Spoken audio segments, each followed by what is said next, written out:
level of the state is looking after security. Et ces différents secteurs ont leur propre référentiel. Je veux dire, par rapport au secteur environnemental, il y a tout ce qui est référentiel de conservation et de traitement de tout ce qui est biodiversité.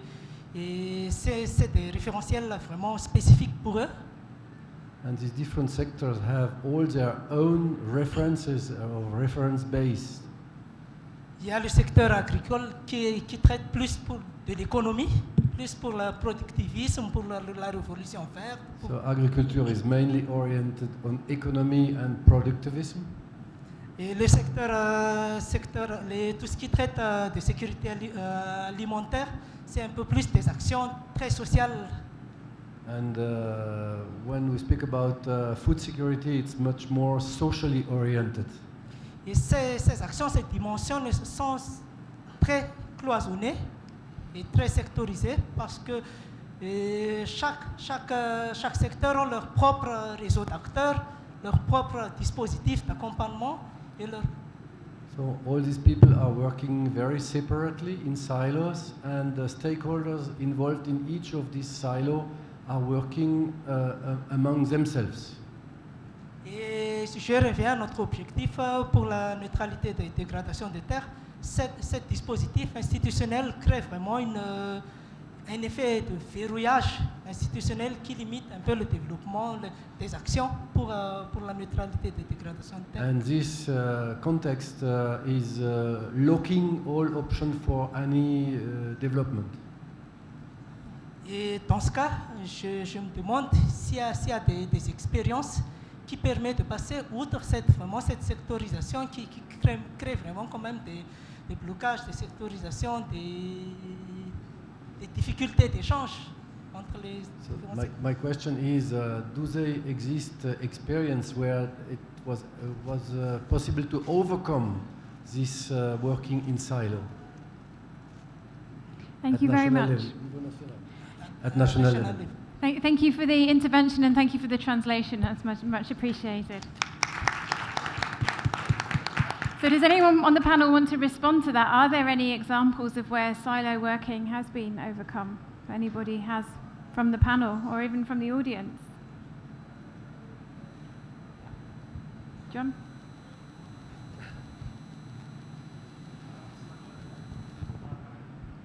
Hello. Just very briefly, I was in a meeting with the director, I think I have the job title correct, the director of forests from India, and I was very impressed with what I heard about how India is integrating forest landscape restoration and land degradation neutrality. Right, these are not two completely alien concepts. Right, we're publishing, in fact, we have a report we're releasing tomorrow, which shows clearly forest landscape restoration is entirely compatible with land degradation neutrality.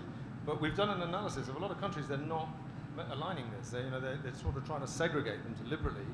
But what I found interesting from India, and if there are government representatives, they can obviously do a better job than me.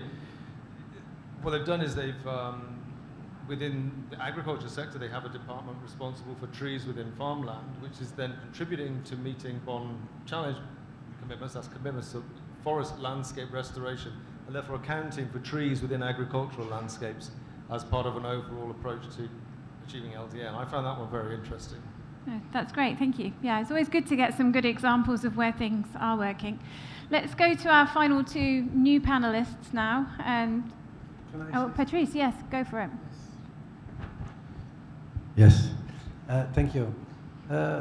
What I want to say is that not only the institutions are fragmented, but our understanding of the world and of the issues also is fragmented.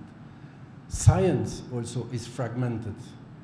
And communities and the link between science and, for example, local population is fragmented. So I think we have really to move from simplicity to more complexity. And I was astonished yesterday. I was attending a meeting of the Global Mechanism where they spoke about the target setting projects in more than 100 countries. And they made a SWOT analysis And the main factor which came out of this is the incoherence of the public policies. This means that it's a totally wrong understanding of the whole, while there is very good understanding of the details. I would like to take the example of the health. If you go to a doctor, you are going to the specialist of the foot, of the hand, of the eyes, of the ears, but rarely now in our Western system, the doctor is looking at you as a whole body. Why are you sick? Where is your sickness coming from? And we are now more and more going into a habit of going to the detail, but we have to reorganize the things in order to understand the whole. Just as an example, we are currently establishing a project in 7 countries about agroecology. Everybody is speaking about agroecology. Have you noticed? 20 years ago, we were just some ecologists saying this. And this project is going to be implemented by FAO as an implementing agency.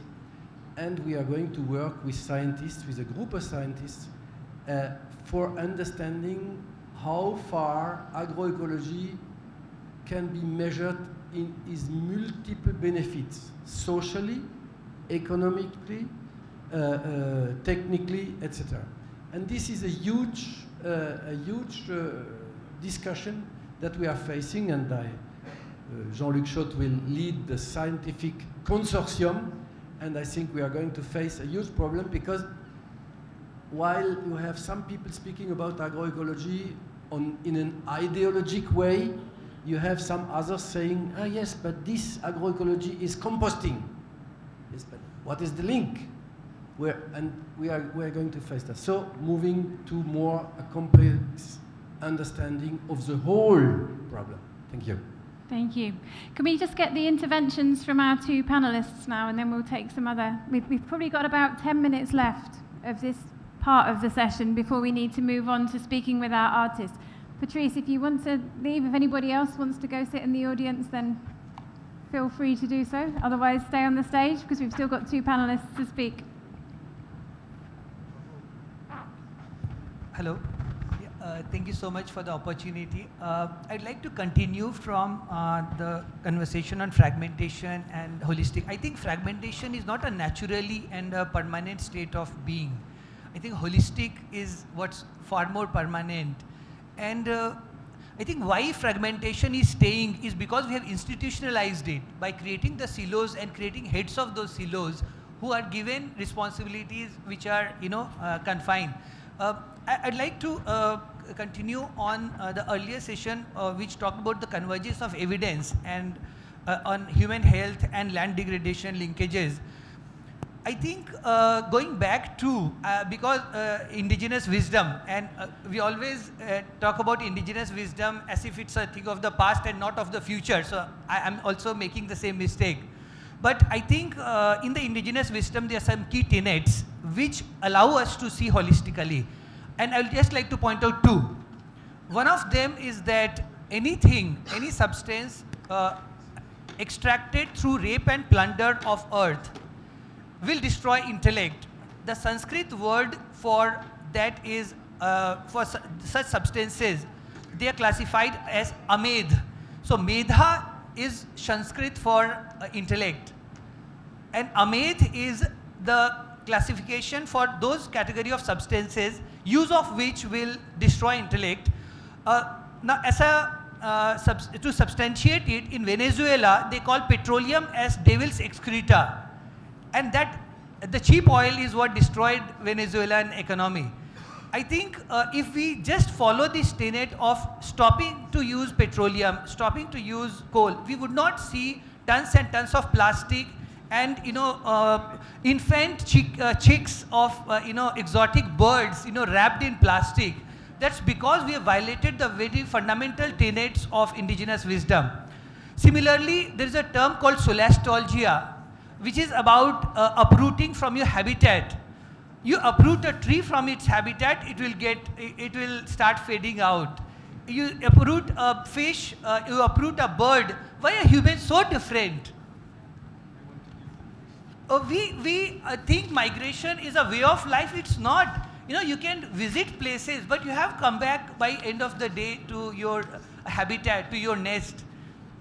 So I think if we just stick to the fundamentals of life and forget about what is indigenous and what is non-indigenous, because I think, you know, the fundamental flaw and the fatal flaw of United Nations, and why I proposed yesterday that United Nations should be dissolved, is because it's a colonialist murky shadow. Can I cut you off, because we're getting fine. short of time. I think you made a Fine. really important Okay, point thank about you. the value of indigenous I think knowledge, I've and that said it's enough. not just from the past, but also can guide us going forward. So it's a really vital point. I just want to give everybody else a chance just to have our last two speakers have something to say. Thank you. Okay, thank you. I'm Youssef Brahimi from Desernet International. I would like to share with you this the role of CSOs in terms of capacity building, because we were asked what could be the role of these NGOs. I will start from the fact that at national level there is a diversity of NGOs, from local to national, but also in terms of fields of activities or in terms of targeted groups. There are some NGOs specialized on women, for example, and the other specialized on technical issues. So you have a diversity of NGOs, so a capacity to develop program of training in these different fields. The fact that the common aspect for all these NGOs is that they are close to people, to local population. So they're in a better position to identify gaps and needs, and so to be able to strengthen their capacities. In terms of capacities also, there is technical issues, of course. They use to strengthen technically local population, but also, and this is important, the social organization. They strengthen local population to be organized as association or cooperative according to the political situation of the country. Then there is this awareness raising activities in terms of lobbying, which is also a kind of training. And last, at the international level, I would like also to come back to the role of scientific international network. They can, through this network, provide this exchange of information, exchange of experience, which is also a kind of capacity building. Thank you. Thank you. Some important gaps there, but also some important solutions put forward as well. Can I just ask our final panel member to make his intervention? We've got a very male panel at the moment, except for our friend down here. I don't know how that happened. We tried very hard to get a gender balance, and now it's mostly men on the stage. So apologies in advance. We did try. Obviously, the men are braver at coming on stage and taking over. So I think that's, from me, that's something that we need to work on going forward in the future. Anyway, over to your intervention. Thank you very much. So my name is John Derito. I am a water resources engineer. I do modeling and all of that. And I always have issues with the climate change predictions anyway. But what I want to talk about is something else. So I'm also representing a faith-based organization at this conference. So Brahma Kumaris, who are quite come to many of the conferences, although for me it was the first time I'm coming. And we have this particular understanding about inner consciousness and outer consciousness, and how maybe the outer climate change reflects or is a reflection of what is happening inside. So today I was just looking at how much the cost of conflicts and that sort of thing from a UN report, because the UN reports every year about what are the typical costs of conflicts, and the figure comes to $14.8 trillion per year, which is more than the 3-point-something that one of the panel members had spoken about, and that, I think, according to that report, that constitutes about 12.6% of the global GDP. So what are the real issues? Is it the land degradation? Is it the climate change? Or is it the fact that there are things amongst ourselves that we need to sort out that, that are the real things that are causing so much of land degradation? I think these aspects need to be highlighted. And I think we need to approach it as a scientific problem as well. Not that we are just doing the science about everything that is out there, but when it comes to finding out how we sort out these issues about, so much of conflict, so much of stress and all of that, so much of non-cooperation, although we are saying we need to cooperate, we need to be together and all of that, but what methods are there to help us do this? There are techniques and technologies for doing all that. There are technologies of consciousness that need to come up, and that is what we try to do a bit ourselves, at Brahma Kumaris. And for instance, I've been doing some research to show that your consciousness, your state of mind, as I think the gentleman was mentioning, your state of mind impacts on the quality and the quantity of yield you obtain from any crops you grow. I've done some very well-controlled experiments to show that, and quite a few people are actually doing that in India. They have this thing called yogic farming, where in addition to organic farming, you meditate on your crops. It makes a very big difference. Thank you very much. Thank you. Thank you. That's really interesting, because you've kind of brought us back to where we started from this morning, certainly with the intervention that I made, which was about people need to look at, managing land degradation is not about managing the environment, it's about managing people. It's about relying on different sorts of knowledge to be able to deliver solutions to policymakers to then take up. And that involves input not just from biophysical scientists, but also from social scientists, from the arts and from the humanities. And at this point, I'd like to, if he's in the room, is our artist in the room? Is he in the room? Yes. We're here, but we're going to wrap. We're almost there. You're almost there. Okay, let's just get 1 point from down here if there is a microphone. And then we'll move to our artist. Please, go ahead.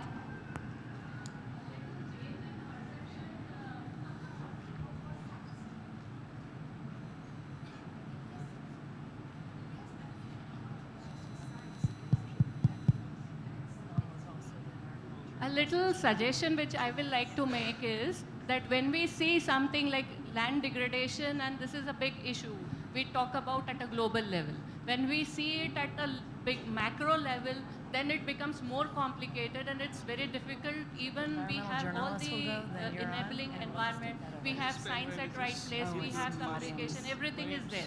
But it becomes difficult to manage that. If we break it down at the level, and when we talk that we cannot manage the climate at a macro level, definitely we can do it at a micro level.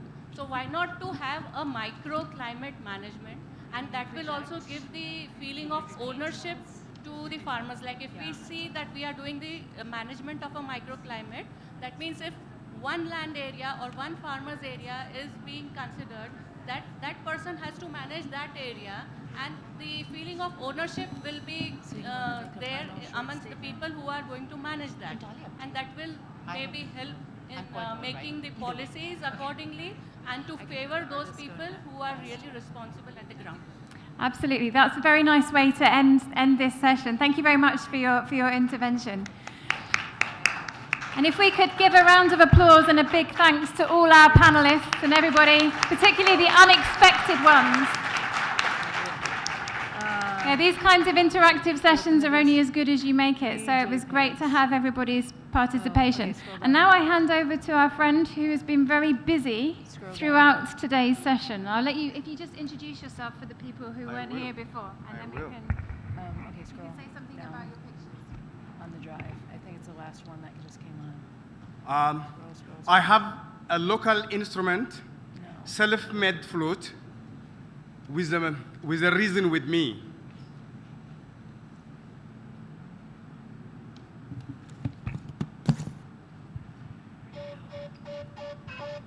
Let's do JPEGs.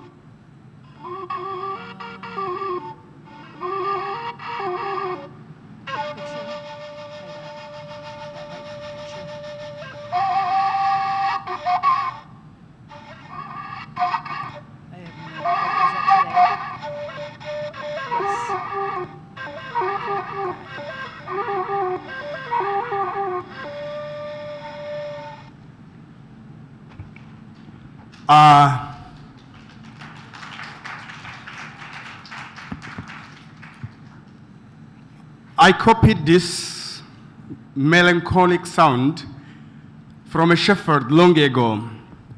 He played such type of music with the local flute amidst his barren field with dried crops during a drought and among his skeleton goats. But you are here. Your presence and your speech reminded me, and you considered me as a person. Then I knew that I am a son of a living scientist, a farmer. I am the son of a farmer. Some people, they say something bad to farmers, but now I understood because of you that a living scientist, lifelong scientist is my father, and I am the son of a farmer. You can clap to my father next to me. Yes? Not really. He's not a professor, like his title. I tried to summarize what you were saying. I'll get it from him. The title of this one is Giving Hands, Lending Hands. You were talking about giving yourself to the poor, to the needy, to the land, to the environment, to the crying ocean and landscape. I was so amazed, and I tried my best. And I got a wonderful feedback from a scientist. Now, I think he's in a hurry. We need to slow down sometimes. He has gone. But you can tell him that this beautiful painting is your painting. I simply changed your words into colors. The lady, she is making a ladder. The lady represents you, scientists, you farmers and children of farmers. She is giving her hand so that the lady, the child will cross on the safe side that we are talking about. The next picture. Is there another one? There should be. The land degradation, everything is there. There's another. This is A third one. Third one. the battle that exists, the silent battle. There's a third one. The title of this is The Silent Battle, the Soundless Battle. It's not there. Yes, we are amidst the battle, yet we are acting to silence the battle, to reconcile two things. Yeah. I will sum up my Been there? Can you look on the drive? with a poem.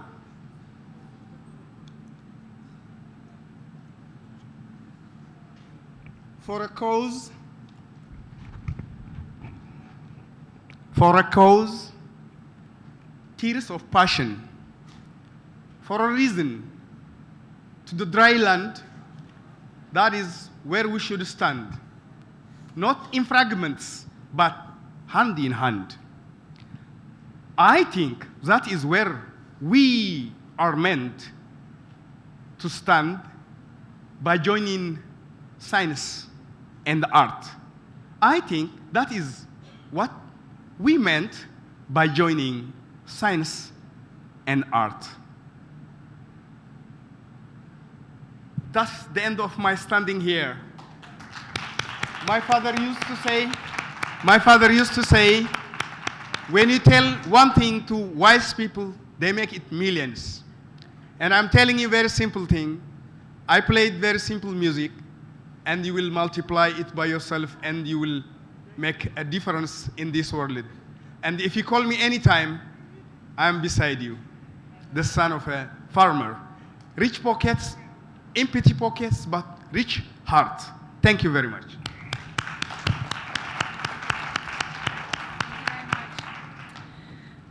So we've heard a lot today. We've just had a nice summary through music and art. But where is our journalist friend who can come and do the summary?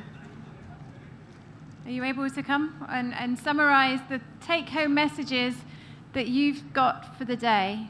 So just a couple of headlines that are takeaway key messages that we can all learn from. As we heard, journalists are important in helping us to communicate the messages. So scientists and journalists and policymakers, there's a kind of, I don't know, holy trinity there to some degree. So I will pass to you. Thank you.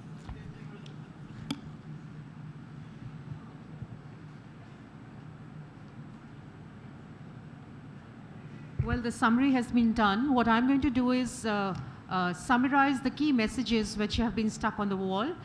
In small group discussions, we discussed the key issues, the key challenges, and some of the groups also came up with solutions. They have made their own presentations, but I'm just going to run through the common threads which were there. The key message which came out was that the scientific findings are there, but what is basically now required is to disseminate this information.